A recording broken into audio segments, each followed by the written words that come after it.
Boa tarde a todos os gramadenses nesta quinta-feira, quinta-feira fria. Estou aqui com meus amigos, dono da loja aqui do Largo da Borges, que é a Materia Capitão Rodrigo. Estou aqui com meu xará, Rodrigo, e com a sua esposa, Fernanda. Eu trouxe eles aqui, convidei para a TV Câmara para falar um pouquinho do trabalho deles, de uma belíssima exposição onde eu tive a honra de visitar ali no Centro de Cultura, onde eles lançaram este livro, Guasqueiro. Gente, é um livro maravilhoso, lindo. Quem puder ter esse livro junto lá, que eu vou agora conversar um pouquinho com eles, eles vão explicar um pouquinho a origem, um pouquinho sobre o trabalho, sobre esse livro que eles fizeram aqui. E também, muito importante, que vocês falem um pouquinho do trabalho de vocês. Então, bom dia, boa tarde, obrigado pela presença. Boa tarde, boa tarde. É um prazer estar aqui, um prazer conversar contigo, com todos que assistem, né? E poder divulgar esse livro, esse trabalho, e divulgar a nossa cultura gaúcha, né? Esse livro nada mais é do que uma pequena parte do todo que é a cultura gaúcha, né? Que é esse conhecimento que vem se formando há séculos, né? E que resultou na centenária arte do guasqueiro, a arte de trabalhar o couro, uma das artes mais antigas no Rio Grande do Sul, que surge junto ao próprio gaúcho. Boa tarde aos ouvintes, é uma alegria o convite para estar aqui, para falar um pouco desse trabalho que, como o Rodrigo disse, faz referência às nossas origens, às nossas raízes e faz um resgate, então, da origem do trabalho em couro e da importância do couro para a nossa cultura, para a nossa evolução. É um trabalho que traz a referência do uso do couro desde a antiguidade, mostrando a importância do couro na evolução humana. E aí, claro, chegando no couro, nos usos e costumes da cultura gaúcha, mas principalmente o uso do couro pela cultura pampiana, pelos povos originários, e a importância dos povos originários na formação do próprio gaúcho, não é, Rodrigo? Sim. É importante falar também para a comunidade que o trabalho de vocês, que eu fiquei sabendo nessa exposição, que tu traça e faz o trabalho de couro, tu também, né, Rodrigo? E muito desses trabalhos, muito dessa exposição foram feitos por vocês. Coisas que o Rodrigo estava me falando que não tinha mais, ou não encontrava as peças, vocês foram lá historiar, procurar e fazer um idêntico. Então isso também é uma arte que está se acabando no nosso Rio Grande.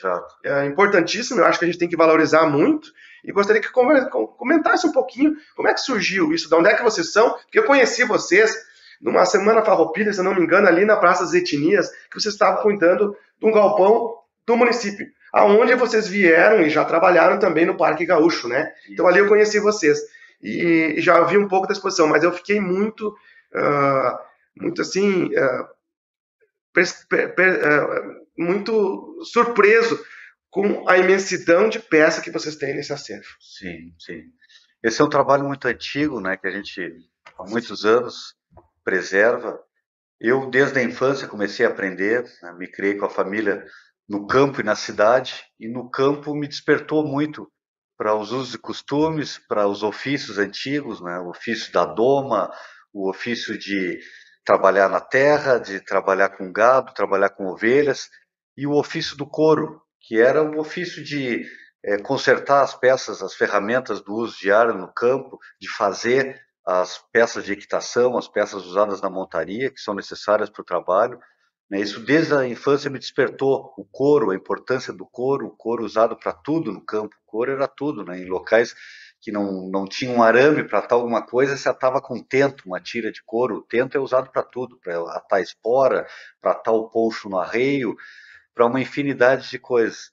E desde a infância eu sempre tive contato com essa matéria-prima, com couro, fui aprendendo, fui começando a fazer peças para mim, peças de arreio, a família começou a me pedir, me faz isso, me faz aquilo, depois os amigos começaram a pedir, e eu comecei a ver que aquilo era uma coisa que já estava rara, não tinha, os vizinhos começaram a me pedir também, depois começaram a vir encomendas de fora, até que chegou um momento que começou a surgir pessoas que queriam aprender, né, jovens que queriam aprender comigo, e eu acabei me transformando num professor, aprendendo, mas ao mesmo tempo já passando aquelas técnicas. Até que se organizou cursos, a Universidade Federal em Pelotas me convidou para fazer curso, eu já estava casado com a Fernanda, e aí transformamos a nossa casa, um galpão que havia num museu, porque eu desde a infância coleciono essas peças, junto, ganho, compro, né, recebo por doação peças ligadas à cultura gaúcha, e fomos transformando a nossa casa num pequeno museu. E esse galpão se transformou numa escola-museu, num ateliê-museu, porque ali a gente fabricava, confeccionava essas peças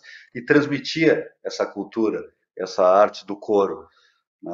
Então, a gente acabou vindo para Gramado, depois para a montagem de um acervo do Parque Gaúcho, né? Depois nos desligamos, montamos a materia, que é o nosso negócio aqui no centro, como tu comentou, é uma escola do mate chimarrão que ensina diariamente a arte do mate chimarrão, e ali a gente mantém também uma vitrine com artes gaúchas, inclusive a arte do couro, né, a arte tradicional da guasqueria, né, principalmente a arte do couro, que é uma arte que a gente está ali fazendo, está montando os pezinhos das cuias na hora para as pessoas verem, está fazendo outras artesanias ali, né,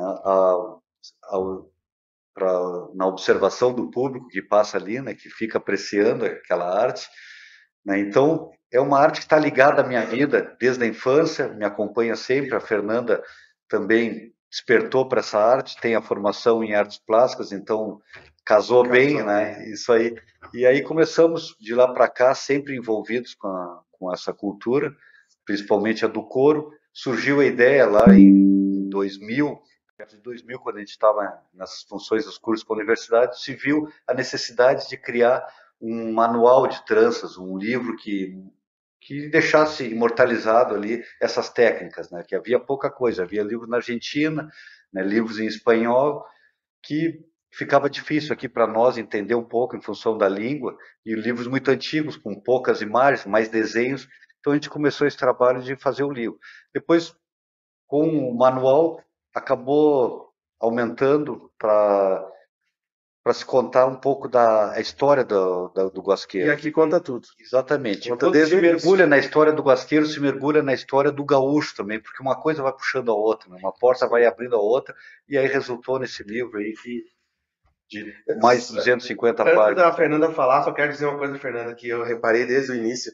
É, o Rodrigo já é mais calmo e tal, mas o que dá para notar em vocês dois é a tua paixão pelo teu trabalho e por essa história. Sim. Isso eu nunca te falei, tô te falando hoje, e sempre, onde eu te vejo, onde tu vai falar, tu tem um entusiasmo para falar. Outro dia que tu veio aqui na Câmara apresentar o livro, eu não pude fazer parte da exposição, não pude ir lá no dia, tinha outro compromisso, mas estive lá no outro dia, né, Rodrigo, para conhecer.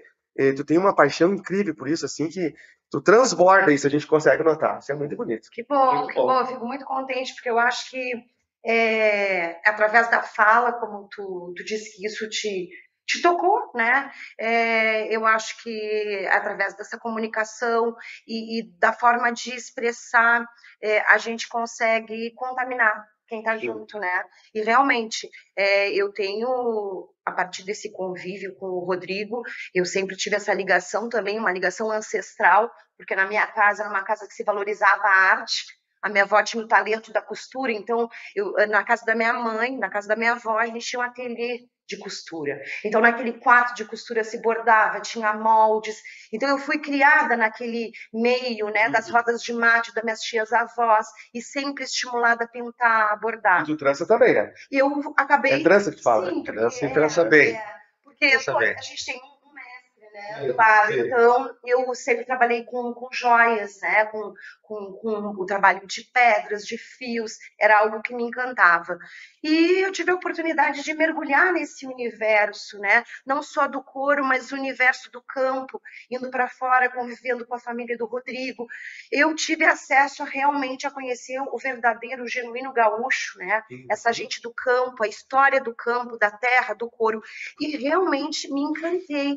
E isso passou a fazer parte, então, do meu trabalho de pesquisa, meu TCC de conclusão do curso de artes visuais. O tema era o ofício do guasqueiro, um patrimônio em extinção. Então, quer dizer, com o tempo eu fui me aprimorando e essa pesquisa me encantou. Então, realmente, eu tenho o maior carinho e paixão pelo trabalho da guasqueria, mas pela cultura e a história que está envolvida nessa, que, como o Rodrigo falou, é uma das primeiras manifestações artísticas, não só do sul do Brasil, mas de todo um Pampa, Uruguai, Argentina. Então, contar esse livro, contar essa história através de um livro que pudesse deixar imortalizado, registrado, esse saber fazer que atravessou séculos, né? Como eu gosto de dizer, uma arte de mãos e memórias que sobrevive ao tempo, que se reinventa, que evolui e que se preserva, é uma história muito especial. É a história da nossa gente, desse gaúcho, dessa gente filha da terra. Então, realmente é uma satisfação e que bom que eu consiga passar isso, essa emoção e essa alegria, né, de poder fazer parte dessa história e ajudar a preservar. Porque, como o Rodrigo falou, nesse período que a gente via o quanto havia interesse e o quanto as pessoas não sabiam o que era o guasqueiro ou a importância desse trabalho para a nossa origem, a gente tinha certeza que isso precisava ser registrado. E por isso um livro que ficou tão volumoso, tão consistente, lindo. porque são 20 anos de trabalho. E chegou um momento que tivemos que dizer basta, vamos deixar o resto para um próximo, né? Porque senão a gente não parava mais de colocar material e não... Uma coisa importante de se deixar aqui também registrado para a comunidade é que alguns exemplares desse livro estão indo para as escolas, né, e para escolas e instituições, bibliotecas, municipais de fomento à educação. Como doação, né? Sim. Tá. Isso é importante deixar registrado para a comunidade. Falar também desse patrocínio, né? Um importante patrocínio numa época de crise, de pandemia. Então, a Baldo, que é o nosso patrocinador desse livro, apresenta sozinho esse livro, e aí dentro das contrapartidas, esse livro chega de forma gratuita a todas as bibliotecas do estado do Rio Grande do Sul. Eu gostaria de Rodrigo, que tu rapidamente e resumidamente explicasse um pouquinho que me chamou a atenção lá no dia que eu estive visitando a exposição, que me chamou muita atenção, que eu sou um tradicionalista, não sou historiador, então tu falaste e a Fernanda também pode contribuir, claro, na questão da trança, onde que começou, e me chamou muita atenção. Não foi o gaúcho que iniciou tudo, teve várias influências para originar os diversos tipos de trança. Eu gostaria que desse uma resumida nisso, eu acho isso muito importante. Claro. Bom, o gado vem com os europeus para a América do Sul, né? Trazido pelos jesuítas para a região mais especificamente do Rio Grande do Sul. Depois, com a expulsão dos jesuítas, esse gado se multiplica, ele acaba se tornando selvagem, volta ao estado selvagem, passa a ser chamado de cimarrão ou chimarrão, né, como o gaúcho diz. Então, surge o gaúcho em meio a esse gado, caçando esse gado para retirar o couro. A matéria-prima que tinha valor lá no século XVIII era o couro desse gado. Era um extrativismo. Eles caçavam o gado para retirar o couro e exportar para a Europa. Tinha um grande interesse pelo couro na Europa, era uma matéria-prima usada para uma infinidade de utilidades, principalmente para a fabricação de correias.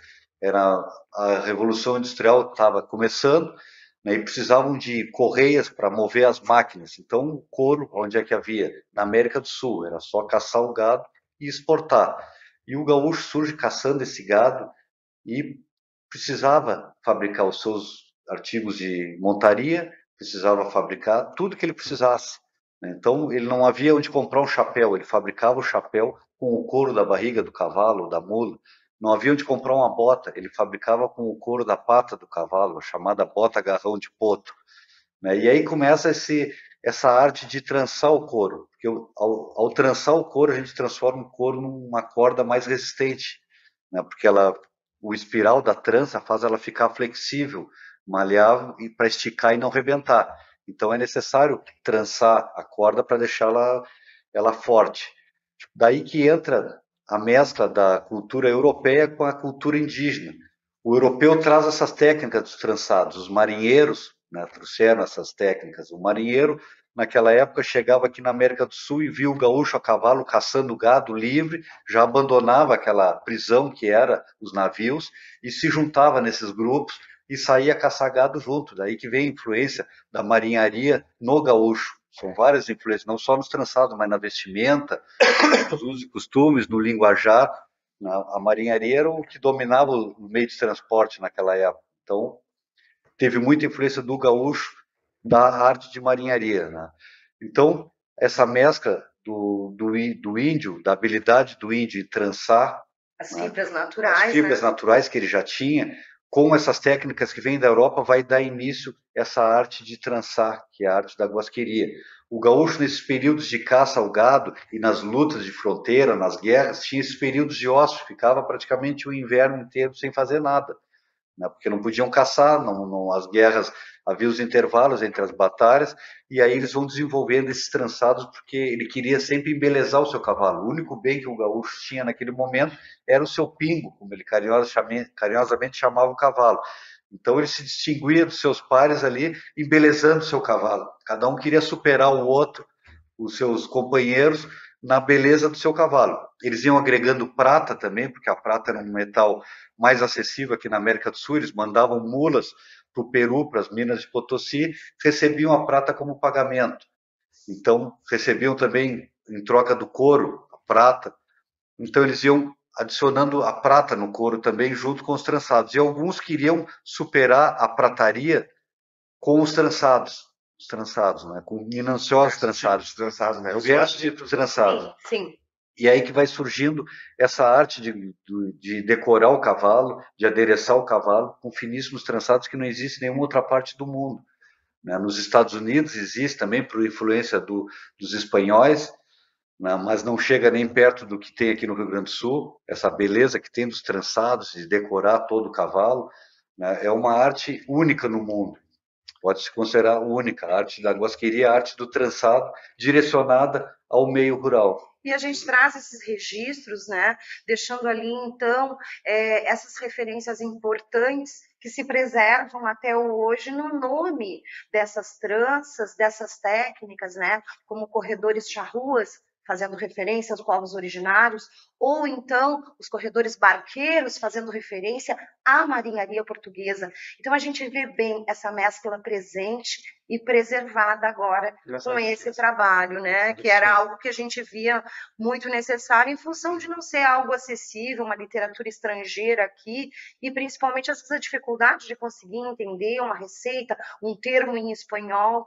Então, era uma ânsia nossa, podemos dizer assim, de muitos anos, poder conseguir registrar isso. Que coisa boa. E a gente conseguiu também que fosse um livro que não fosse só um manual para quem quer aprender a trançar. É um livro para qualquer pessoa que quer conhecer um pouco da cultura gaúcha e conhecer essa arte, né? Ele serve tanto para quem quer começar a se iniciar na arte, quanto para um estrangeiro, para uma pessoa de qualquer parte do Brasil que quiser conhecer um pouco da cultura gaúcha, porque a história do guasqueiro, ela se mistura à própria história do gaúcho, que ela inicia junto. Sim. O gaúcho nasce guasqueiro, e a guasqueria nasce com o gaúcho. Interessante isso. Eu, quando vi, a primeira coisa, já reservei o meu, já tenho essa cópia lá na minha casa para começar a estudar, para começar a ler, para se inteirar mais. Mas, gente, estamos chegando ao fim. Eu quero só deixar aqui registrado que o Rodrigo e a Fernanda têm a loja aqui no centro da cidade, no Lagos da Borges, né? Quase de frente à Rua Coberta. Vale a pena visitar, tá? Isso não é só para turista, programadense. Inclusive, semana passada eu ia chegar, ver se vocês estavam ali para conversar com vocês. Estava cheio de gente em roda. Então, disse, não vou atrapalhar para outra hora. Eles têm vários produtos à venda ali, cuias, bombas. Então, assim, ó, e agora, então, tem o exemplar desse livro a R$250. Isso. R$250, vale a pena, porque é um livro... isso aqui vai servir para as escolas fazer trabalho. Isso aqui é a história do Rio Grande, assim, ó, eu fiquei... Vale a pena mesmo fazer uma visita, conhecer o trabalho deles, conhecer esses trançados e tomar um mate ali, né? Conversar um pouco. A gente pensa que está sempre de cara aberta. Tem uma erva também, né? Erva buena, como diz Gaúcho. Isso aí.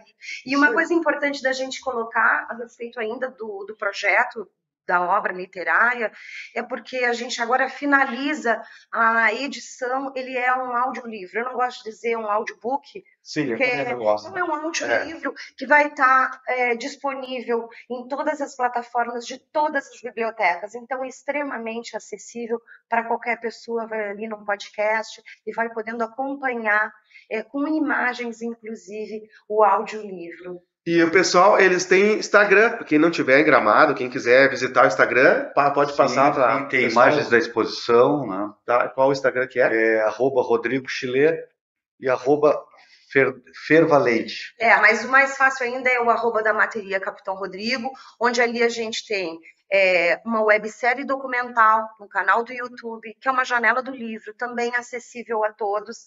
E nesses perfis que o Rodrigo falou, tanto do Face como no Insta, a gente, nesses últimos 2 anos, vem colocando artigos e trazendo um pouco do livro, fragmentos do livro, vídeos, que traz um pouco dessa história que está aqui documentada agora. Muito obrigado, gente. Nós que agradecemos. Quero agradecer pelo trabalho, não é nem por ter vindo nesse bate-papo, mas pelo trabalho que vocês têm feito e pela grande riqueza que vocês estão trazendo para a nossa cultura gaúcha de Gramado, eu vou falar, né, como tradicionalista aí. Então, obrigado mais uma vez, obrigado pela presença.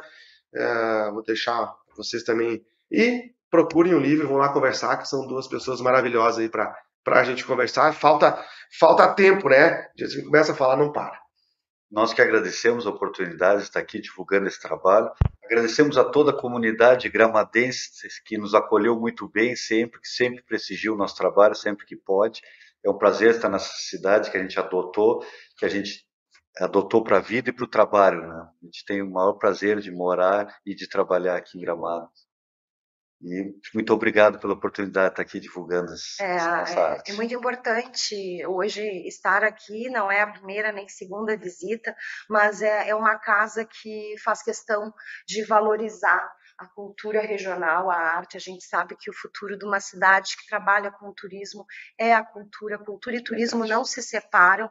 Então aqui a gente deixa esse registro do quanto é importante essa valorização pela casa que faz a política da nossa cidade, nos prestigiar, nos valorizar e nos convidar para vir aqui para divulgar. Então, o nosso agradecimento a ti, Rodrigo, né, que vem nos acompanhando desde a nossa chegada, como disse o Rodrigo, há mais de uma década.